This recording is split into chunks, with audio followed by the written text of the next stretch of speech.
tombe, est-ce que ça renforce votre courage ou est-ce qu'au contraire ça amplifie votre peur et ça vous fait hésiter à continuer à avancer dans cette voie? Aujourd'hui, on est là pour parler du courage. Je ne sais même pas si j'ai du courage. Ou c'est de la témérité. Mais je pense qu'avant de parler de courage ou de témérité, moi j'ai foi en mon identité tout d'abord. Il y a des gens qui en font une religion. Moi j'ai foi en mon identité parce que de tout temps, on a montré un ostracisme à l'égard de cette culture ancestrale, de cette culture berbère qu'on continue encore à revendiquer, corps et âme. Donc à chaque fois qu'il y a quelqu'un qui meurt, je me dis toujours, je ne sais pas à quel moment s'achèvera le terme de ma vie, mais je suis sûr d'une chose, mon peuple ira toujours dans le sens de sa libération. Donc ça me donne davantage de conviction.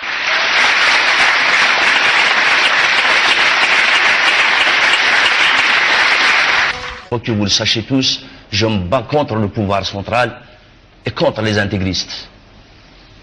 Je ne peux pas oublier les balles d'octobre, je ne peux pas oublier les longs mois d'hôpital et je ne peux pas oublier aussi les 16 nuits de séquestration.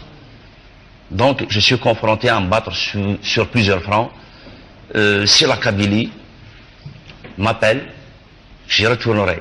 Quant à dire quand, je ne le sais pas. Mais n'empêche que j'ai été pour le 20 avril dernier, j'ai été pour le 15e anniversaire du printemps berbère. J'avais peur. J'avais peur, il y a eu une marche sur 6 km, donc j'étais au devant de la marche. J'ai animé un concert à Bougie, à Tizi Ouzou aussi. L'essentiel, c'est d'être revenu vivant.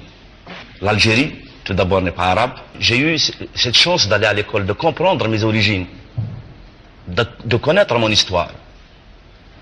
Parce que depuis les années 70 à nos jours, l'école algérienne a produit des mutants. Moi, j'ai eu cette chance d'être né au milieu de la guerre d'Algérie, donc accessible à la langue française. Je parle à peu près, du moins. Donc cette langue m'a permis de découvrir mes origines. Je ne refuse pas les autres conquérants, les autres, parce que l'Algérie a ses diversités, ses différences. Malheureusement, ces diversités qu'on pouvait exploiter positivement, ils les ont transformées en différences béantes, négatives. Aujourd'hui, prétendre en Algérie qu'on n'est pas arabe, on est vite pointé de l'index. Ça y est, il est séparatiste. Quelqu'un qui vous dit « Ah non, je ne suis pas berbère », ça passe naturellement. Moi, je revendique mon algérianité, mon histoire. Je suis algérien, je suis né en Algérie, je ne connais pas un traître mot d'arabe, je suis berbère, je ne suis pas arabe et je ne suis pas obligé d'être musulman. Ma mère ou mon père peuvent être musulmans, mais moi j'ai le droit de choisir bon sang. Merci.